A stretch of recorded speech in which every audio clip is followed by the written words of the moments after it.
क्या ये माना जाए कि त्रिविक्रम नारायण सिंह चुनाव लड़ने की तैयारी में है नवीनगर विधानसभा सीट से? अपने आने वाली पीढ़ियों के लिए इन गलियों में वोट मांगते आप मुझे देखेंगे। वर्तमान के जो विधायक है उनको किस रूप में आप देखते हैं, उनके उस कार्यकाल को एक मैच्योर और पढ़ा लिखा नेता होने के तौर पर? एनडीए की बात करूंगा, मैं अपनी बात करूंगा। नकारात्मक राजनीति का रास्ता मेरे रास्ते में नहीं है। तेजस्वी यादव भी देखा जा रहा है इस पर कलम बांटते फिर रहे हैं, कलम फेंक रहे हैं ऐसे। प्रणाम करके बच्चों को देते हैं तो शिक्षा का मोल वही समझेगा जो शिक्षित होगा। प्रशांत किशोर जनसुराज के जिस तरह से एनडीए के नेताओं पर आरोप लगा रहे हैं, लगातार खुलासा कर रहे हैं, इसको किस रूप में देखते हैं? अपने मुसलमान भाई कैंडिडेट उतारेंगे, वहाँ उन्होंने आग्रह किया जेडीसी को वहाँ आप अपना कैंडिडेट न उतारे। शिक्षा रोजगार प्लान की बात करते हैं, इस तरह की बातें सर होनी चाहिए ना बिहार में? एकदम होनी चाहिए। इसको मुद्दा बनाया जा सकता है ना। और जिस बिहार बदलाव की बात कर रहे हैं, ये बिहार बदल चुका है, बिहार आगे बढ़ रहा है। कि जैसे कश्मीर फाइल्स बनी है वैसे एक बिहार फाइल जरूर बनना चाहिए। 4 नेताओं का जो है जनसंपर्क जारी है। इस वक्त हम नवीनगर विधानसभा क्षेत्र में है। नवीनगर विधानसभा क्षेत्र में ये चरण बाजार है और हमारे साथ भाजपा के मशहूर नेता त्रिविक्रम नारायण सिंह बातचीत करने का प्रयास करते हैं। सर, किस रूप में देखा जाए ये जो जनसंपर्क जो आपका चल रहा है, आगामी बिहार विधानसभा चुनाव में 2 महीना का वक्त है, क्या ये माना जाए कि त्रिविक्रम नारायण सिंह चुनाव लड़ने की तैयारी में है नवीनगर विधानसभा सीट से? ये भी भारतीय जनता पार्टी का और एनडीए के अपने जितने माननीय शीर्ष नेता हैं, ठीक, आदरणीय प्रधानमंत्री जी नरेंद्र मोदी जी, आदरणीय नीतीश कुमार जी, आदरणीय जीतन राम मांझी जी, आदरणीय उपेंद्र कुशवाहा जी, आदरणीय चिराग पासवान जी, घर घर जनसंपर्क अभियान चल रहा है। उसमें इन सारे प्रमुख नेताओं का और एनडीए के एक एक कार्यकर्ताओं का प्रणाम लेके हम लोग सारे घरों में जा रहे हैं। चुनाव होना है, उसमें कहीं दो राय नहीं है जी। लेकिन इसका ये पूरा अभियान का टिकट से कोई लेना देना नहीं है, प्रत्याशियों से कोई लेना नहीं। यहाँ से एनडीए लड़ेगी ये तय है। मतलब पार्टी के द्वारा निर्देशित ये कार्यक्रम चल रहा है? ये पार्टी का पूरे बिहार में कार्यक्रम चल रहा है और हम लोग घर घर जाके अपने शीर्ष नेताओं से वो प्रणाम उनको दे रहे हैं और साथ में अपना जो पत्रक जिसमें बिहार सरकार ने जो काम किया, केंद्र सरकार ने जो काम किया, उन उपलब्धियों को और आगे आने वाले जो हमारे काम है उन सबों को समर्पित कर रहे हैं। अपने हमारे अभिभावकों को, अपने युवाओं को, अपने महिलाओं को, अपने माताओं बहनों को हम उसको समर्पित कर रहे हैं और जाके एक बार ये एक सतत प्रयास है। ये लगातार संगठन का काम चलते रहता है, तो ये कोई नया ऐसा नहीं है। चूंकि अभी चुनाव नजदीक है तो हम चुनावी दृष्टिकोण से हम लोग इसको देख पाए। बिल्कुल सर, जो भी ऑपोजिशन के नेता के बारे में अगर पूछा जाता है, निश्चित तौर से ये उनके कामों की सराहना कम और बुराई ज्यादा करते हैं। वर्तमान के जो विधायक है उनको किस रूप में आप देखते हैं, उनके उस कार्यकाल को एक मैच्योर और पढ़ा लिखा नेता होने के तौर पर उनके कार्यकाल को आप किस रूप में देखते हैं? मैं माननीय विधायक जी पर कोई टिप्पणी नहीं करूंगा, वो जनता डिसाइड करती होगा। मैं सिर्फ एनडीए की सरकार की बात करूंगा वहां पे। और इस सरकार ने जंगल राज से, यही आरजेडी और महागठबंधन की जब सरकार थी, उस जंगल राज से बिहार को बाहर निकाल के लाया है।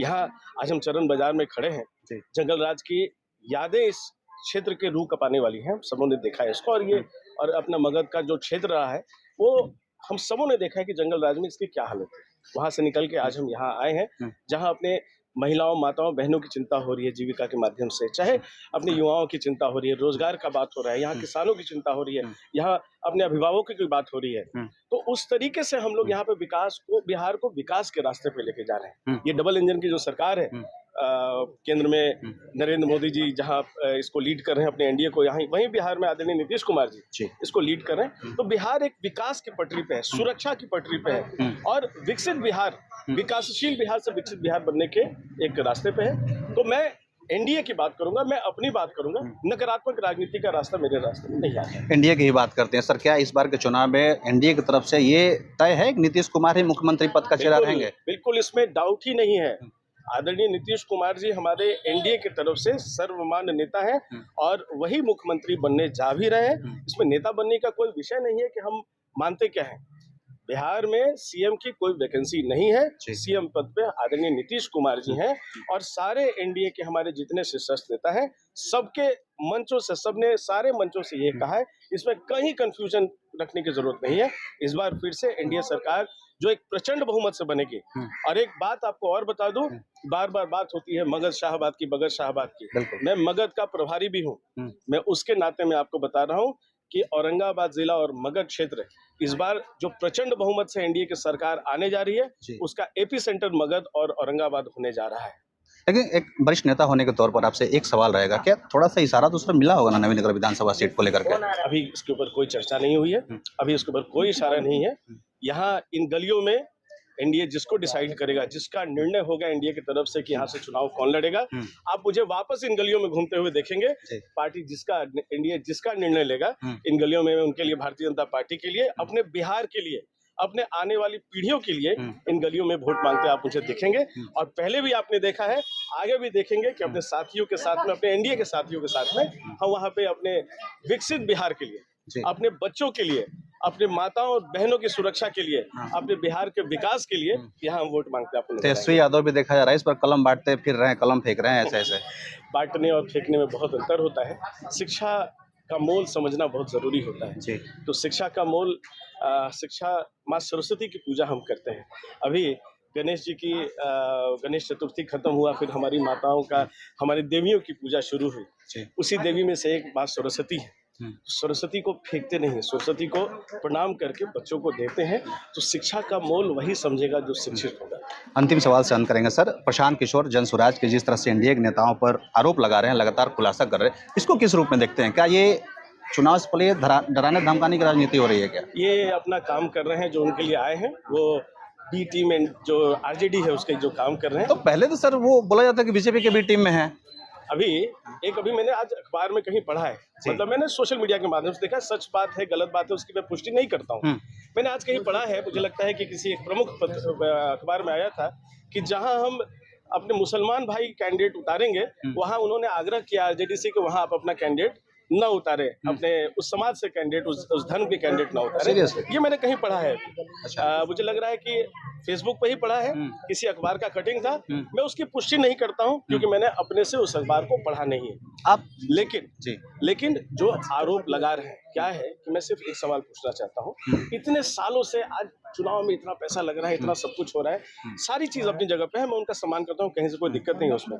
लेकिन मैं फिर भी पूछना चाहता हूँ कि जब से वो एक बिहारी के नाते उन्होंने बिहार में क्या किया? दूसरे पे उंगली उठाना दुनिया की सबसे आसान काम है। जैसे मैंने अभी थोड़ी देर पहले आपसे आग्रह किया कि मैं नकारात्मक राजनीति में कभी नहीं जाऊंगा। ये बिहार इस नकारात्मकता से दूर जाना चाहता है। मैं अपनी बड़ी लाइन खींचूंगा, इंडिया अपनी बड़ी लाइन खींच रही है यहाँ पे।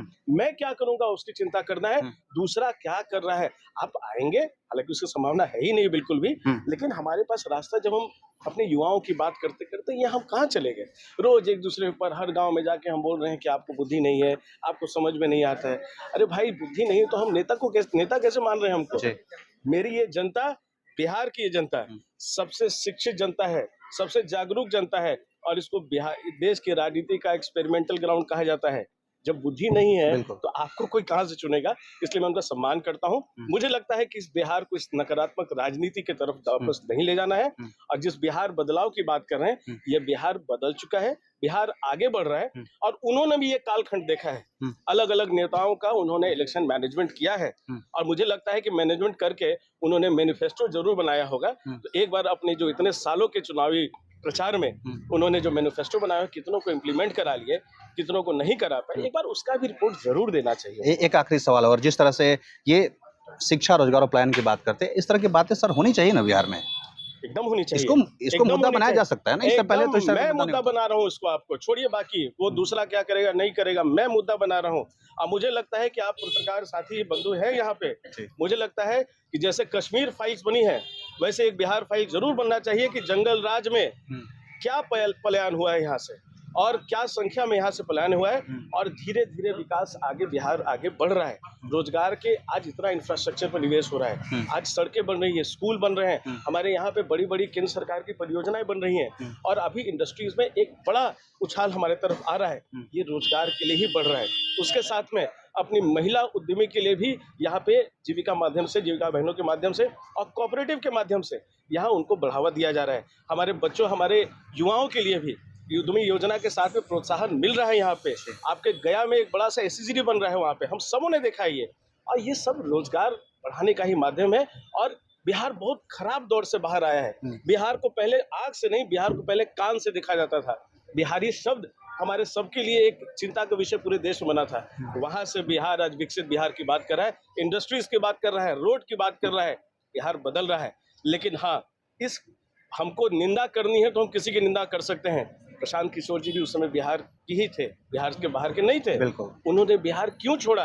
आज बिहार क्यों आए हैं, तो पलायन जो उस समय हुआ था जंगल राज में, आज इस एनडीए राज में वो वापस आए हैं। ऐसे ऐसे हमारे युवा आ रहे हैं। कुछ कमी बेसी रहा होगा, मैं बार बार कहता हूँ, लेकिन वो आगे बढ़ेगा और यहाँ पे युवाओं का एक स्वर्णिम भविष्य बिहार में है, इसकी मैं गारंटी देता हूँ। बहुत धन्यवाद समय देने के लिए। तो ये त्रिविक्रम नारायण सिंह थे, एनडीए के सिपाही के तौर पर जनसंपर्क में लगे हुए। बाकी आप क्या सोचते हैं इस बातचीत के बारे में जरूर बताइएगा। मेरा नाम सोनू प्रताप सिंह है, आप देख रहे हैं टॉप 24 पोस्ट। बहुत शुक्रिया।